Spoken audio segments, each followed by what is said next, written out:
మీ team యొక్క sales market rocket లా పెంచాలంటే ఈ వీడియో ఎండ్ వరకు చూడండి. Welcome to 30 days business growth strategy series day 3. Sales లో టీమ్ మెంబర్స్ అందరూ చాలా కాంపిటేటివ్ గా ఉంటారు కాబట్టి వాళ్ళ ముందు ఒక లీడర్ బోర్డ్ పెట్టండి.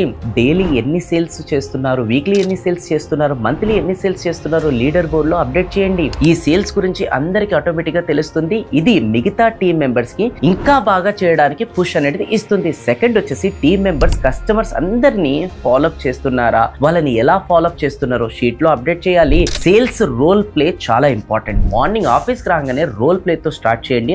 అందులో ఒకరు సెల్లర్ అవుతారు, మరొకరు బయ్యర్ అవుతారు. ఒకరికొకరు కాల్ చేసుకుంటారనమాట. చేసుకున్న తర్వాత వారికి ముందే చెప్పాలన్నమాట ఏమని, డిఫికల్ట్ అబ్జెక్షన్స్ పెట్టుమని. ఇందులో ఎన్ని అబ్జెక్షన్స్ ఈజీగా సాల్వ్ చేస్తున్నారో చెక్ చేయండి, మరియు వారి యొక్క సెల్లింగ్ స్ట్రాటజీస్, వారి యొక్క సెల్లింగ్ టెక్నిక్స్ చెక్ చేయండి. అండ్ దానికి తగ్గట్టు ఫీడ్బ్యాక్ అనేది కూడా ఇవ్వండి. ఒకవేళ అన్ని మైల్ స్టోన్స్ మీ టీమ్ మెంబర్స్ అచీవ్ చేస్తున్నారు అనుకోండి, అప్పుడు వాళ్ళకి పర్సెంటేజ్ ఇన్సెంటివ్ సిస్టమ్ అనేది పెట్టండి. ఫర్ అన్ ఎగ్జాంపుల్ 25 సేల్స్ చేశారనుకోండి 10% ఇవ్వండి. 35 సేల్స్ చేసుకోవాలనుకోండి 11% ఇవ్వండి. ఇప్పటి వరకు మీ ప్రొడక్ట్స్ పైన ఎన్ని టెస్టిమోనియల్స్ వచ్చాయో అన్ని కూడా కలెక్ట్ చేసి మీ టీమ్ మెంబర్స్ కి అనేది ఇవ్వండి. మీ ఆఫీస్ లో టీమ్ మెంబర్స్ ముందు పెట్టండి ఆ టెస్టిమోనీస్ అన్ని కూడా. ఫర్ అన్ ఎగ్జాంపుల్ ఒక స్టూడెంట్ కి కాల్ చేశారు అనుకుందాం. ఆ స్టూడెంట్ రిలేటెడ్ సక్సెస్ఫుల్ టెస్టిమోనీ మీ దగ్గర ఆల్రెడీ ఉందనుకోండి, ఆ స్టూడెంట్ కి ఈ సక్సెస్ స్టోరీ అనేది చెప్పాలన్నమాట. చూడు బాబు, మీలాగా ఒక స్టూడెంట్ మా దగ్గరకు వచ్చారు, సక్సెస్ అయ్యారని చెప్పేసి ఆ స్టూడెంట్ కి చెప్పాలి. అప్పుడు అలా చేస్తే ఏమైతే రిలేటబిలిటీ ఉంటుంది, సేల్స్ కూడా ఈజీగా అవుతాయి అనమాట. మీ టీం దగ్గర ఒకటే టైప్ ఆఫ్ ఫాలోఅప్ మెథడ్ అనేది ఉండకూడదు.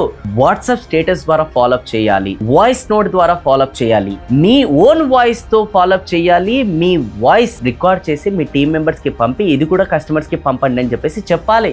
ఇమేజెస్ తో ఫాలోఅప్ చేయడం, స్కేర్ సిటీతో కూడా ఫాలోఅప్ చేయడం అనేది కూడా మీ టీం మెంబర్స్ కి చెప్పాలి. మీరే ఆలోచించండి. ఇవన్నీ ఇంప్లిమెంట్ చేసిన తర్వాత మీ మంత్లీ సేల్స్ ఎలా పెరుగుతాయో, వీక్లీ సేల్స్ ఎలా పెరుగుతాయో, అరే నెల కాదు, మంత్లీ కాదు, ఇయర్లీ సేల్స్ ఎలా పెరుగుతాయో మీరే ఒకసారి ఆలోచించండి. మీ సేల్స్ పెరిగితే మీరేం నాకు థ్యాంక్స్ చెప్పాల్సిన అవసరం లేదు. నేను మీ గ్రోత్ తో హ్యాపీగా ఫీల్ అవుతాను. మరిన్ని స్ట్రాటజీస్ కోసం రెగ్యులర్ గా నన్ను ఫాలో అవుతూనే ఉండండి.